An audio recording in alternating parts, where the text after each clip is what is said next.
Henrik s'occupe du Breslau depuis plusieurs années. Il y a 2 ans, Alex l'a rejoint. Et bon, moi je bosse avec eux depuis 4 ans. Et ça fait 2 ans que je les tanne. Je leur dis, écoutez les gars, ça serait bien qu'on fasse un truc dans le désert, ça serait bien qu'on aille au Maroc. J'ai été sur le Touareg 2 fois, j'ai dit, c'est bien, on peut peut-être faire un peu différemment. Donc en fait, depuis 1 mois, ils sont venus vers moi, ils m'ont dit, bon écoute, tu nous as cassé les bonbons pendant 2 ans, maintenant on va le faire. Mais non seulement on va le faire, mais tu vas devenir notre associé. Donc on est maintenant 3 sur le Breslau, responsable de ces courses. Et moi, mon projet, ça sera le Maroc. Voilà. Donc Henrik s'occupera toujours de la Pologne. On lui donnera un coup de main, bien évidemment. Alex fera la Bulgarie, on l'aidera là-bas et eux viendront avec moi sur le Maroc. Donc ça, c'est un peu pourquoi le Maroc s'est fait. Donc il y aura l'orga du Maroc, du Breslau traditionnel. On va bosser quand même, on va introduire un peu de l'orga française parce que c'est vrai qu'au Maroc, c'est quand même bien pratique.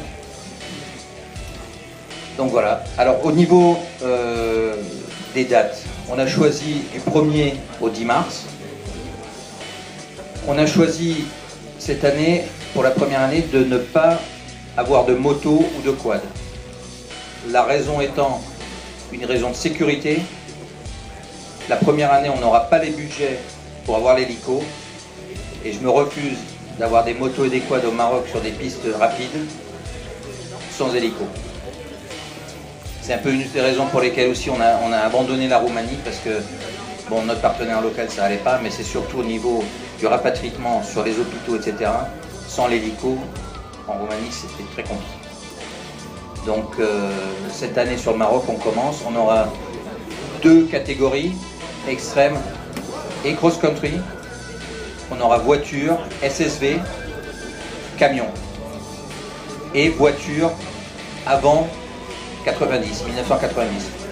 On a eu pas mal de demandes de notre ami Gilou et d'autres qui ont des classiques, qui ont des voitures qui ont fait le Dakar il y a des années. Et donc on a choisi de faire une catégorie avant 90. Sébastien, là, Monsieur Rodriguez, un peu moins de bruit là-bas.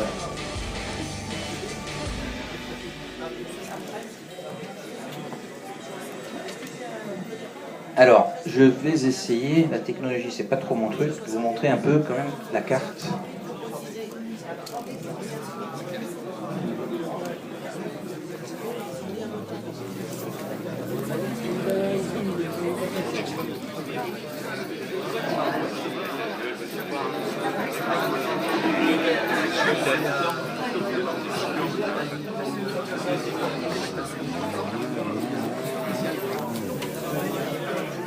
Eh merde.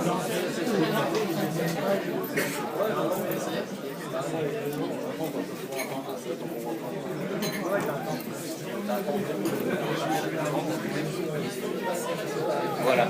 Pardon. Ok, alors, donc la carte. Le programme est le suivant. On va se donner rendez-vous à Almeria le 1er mars. On va se donner rendez-vous, le 30, le jeudi. On aura le ferry Almeria-Nador qui partira vers 11h. On arrive le même jour, donc juste une traversée de 6 heures à Nador. On va se faire une liaison d'une centaine de kilomètres jusqu'à probablement Guercif. Et ensuite, le samedi, on attaque avec la première spéciale à 8h du mat. Il n'y aura pas de prologue au Maroc. Je voulais faire un prologue de nuit et Henrik m'a dit laisse tomber la première année, ça va être le bordel. Donc on va attaquer gentiment le lendemain matin à 8h comme il se faut. Pour ceux qui souhaitent, il y a l'option de prendre le ferry à 7. Il y aura une différence de prix, mais ça on verra avec vous. Le ferry de 7 part le mercredi et arrive le vendredi matin. Celui d'Almeria arrive vendredi après-midi, donc c'est pas mal, ça fonctionne bien. Et on aura des gens de l'Orga, une bonne partie de l'Orga prendra de toute façon le ferry de 7, pour ceux qui viennent d'Allemagne. Bon, bah, s'il a dû... Ouais, on verra. Ouais. Et pour le retour, par contre, le ferry de Sète ne repart que le jeudi. Pour ceux qui ont envie de rester un peu plus longtemps, ils peuvent. Sinon, on peut aussi organiser le retour Nador-Almérien. Alors, au niveau du tracé, donc, on va descendre la première nuit jusqu'à Guercif. Ensuite, dans la région de Missour. Je vais essayer de trouver un hôtel parce que celui qu'on a l'habitude d'aller, c'est un peu le désastre. Où on va faire un camp. Ensuite, spécial, deuxième jour jusqu'à Merzouga. Troisième jour, on fait Merzouga, un peu des dunes, pas que des dunes. Ensuite, le lendemain, jour 4, on descend Merzouga, Zagora. S'il vous plaît, jour 5, ça sera Merzouga. Pardon, Zagora, c'est bien, vous suivez. Ensuite, Mamid. Ensuite, on repart Zagora, Merzouga. Et ensuite, ce qui est prévu aujourd'hui, c'est qu'on fasse Merzouga, Bouarfa, et qu'on fasse le samedi la dernière spéciale dans les alentours de Bouarfa. Ce qui veut dire que le dimanche, vous avez 400 km pour monter à Nador, mais c'est que de la bonne route. Et le ferry est le soir à 22h. Donc ça vous laisse largement le temps de récupérer de la soirée et de prendre la route. Au total, vous aurez à peu près 3000 km, donc à peu près 600 km de liaison. Mais quand vous voyez le tracé, il n'y a pas beaucoup de liaisons sur la route quand même. Donc après, voilà. Alors au niveau... Donc les classes, j'ai vu les classes. Alors au niveau du tarif, aujourd'hui on s'est fixé pour une voiture et 2 copilotes, un tarif de 2950 €, ce qui inclut le ferry pour cette voiture, 2 personnes, pas en cabine à l'aller parce qu'on a besoin de cabine, on est en pleine journée pour 6 heures, et au retour avec une cabine. Pour ceux qui souhaitent partir de Sète, on verra ensemble, il y aura un supplément, je crois que ça devrait être 200-300 € de plus. Voilà. Pour ce qui est des tarifs des assistances, on n'a pas encore finalisé les prix, mais on va essayer de réduire ça au minimum, parce qu'on est conscient que c'est quand même plus loin, il y a les passages en ferry, donc on va faire un effort à ce niveau-là. Par contre, nouveauté pour le Breslau, il y aura l'option hôtel. On va en fait bivouaquer près des hôtels. Il y aura l'option soit de camper près de l'hôtel, soit d'être dans l'hôtel même. Alors pour ceux qui vont bivouaquer, on aura utilisation, parce qu'on s'organisera avec l'hôtel, de douche, de toilettes, et tous les repas seront à l'hôtel. Et bien évidemment, les repas sont inclus dans votre enregistrement. C'est pas une croisière, non. La croisière s'amuse. Pour ce qui est... Il y aura par contre un supplément, parce qu'on a, pour beaucoup d'entre vous, vous devez le savoir, maintenant au Maroc, pour faire quelque chose sans la Fédé, c'est compliqué. Le rallye de Touareg s'est fait sortir parce que ça fait des années qu'ils refusent de bosser avec la Fédé. Donc malheureusement, ça implique quand même des coûts. Mais je pense que si on veut pérenniser cette course au Maroc et qu'on veut bien faire les choses, il faut commencer comme on entend de continuer. Donc on va bosser avec la Fédé. Ça représente aujourd'hui, ils nous annoncent 200 € par concurrent pour cette licence. Je suis la semaine prochaine au Maroc. À la marocaine, on va essayer de négocier. Donc, pas de problème. Alors, pour ce qui est du déroulement au niveau des roadbooks. Donc, au Maroc, on aura du roadbook, surtout dans la descente. Classique roadbook Breslau. Mais avec beaucoup de points GPS. Et dans le sud, ça sera principalement du point GPS, qu'on vous donnera le matin en format Garmin. Ceux qui n'ont pas de Garmin, vous nous l'annoncez, on s'arrangera pour vous donner dans les formats qui sont utilisables. Par contre, vu qu'on veut que ça soit un peu sportif et que ça soit égalitaire, on dira ça comme ça, on va interdire les grands écrans et toute navigation par Touratech ou autre. Sinon, c'est la course à l'armement. On va éviter. On aura les mêmes systèmes de tracker.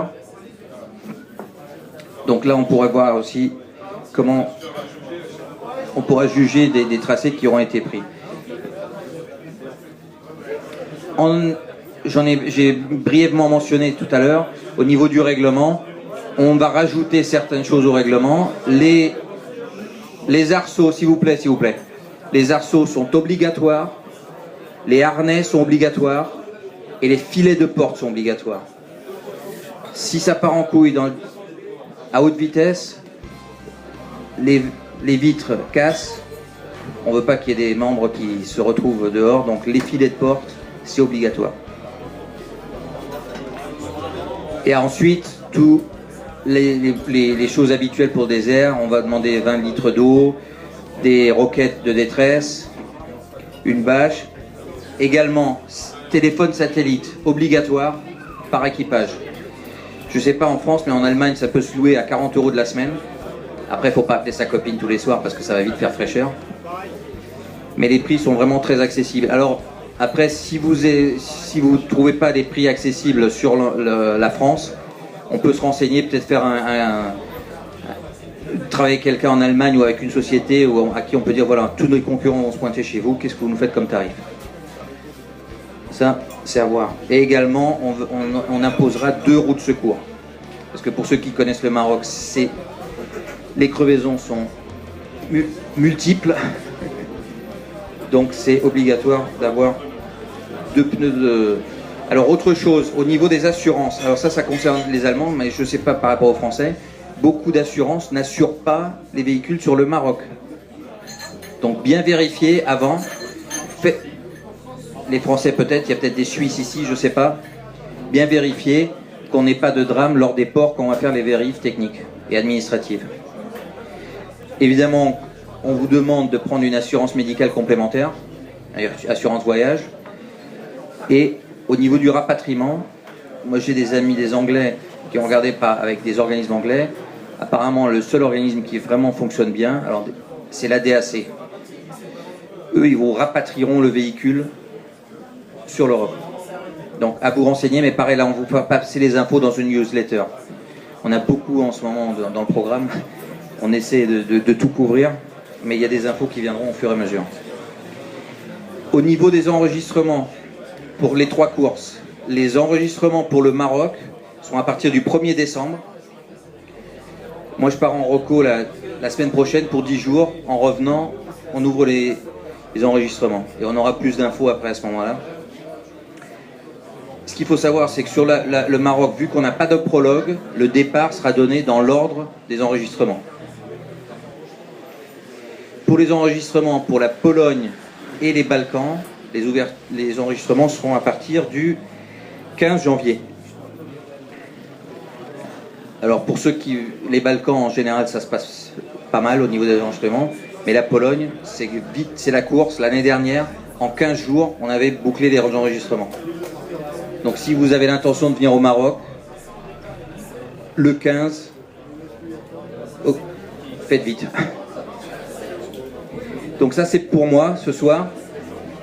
Si vous avez des questions, on est tous ensemble encore pour le restant de la soirée. Je vais passer le DVD de Pologne 2012. Malheureusement, on va dîner à côté, mais les DVD seront dispo dans les prochaines semaines.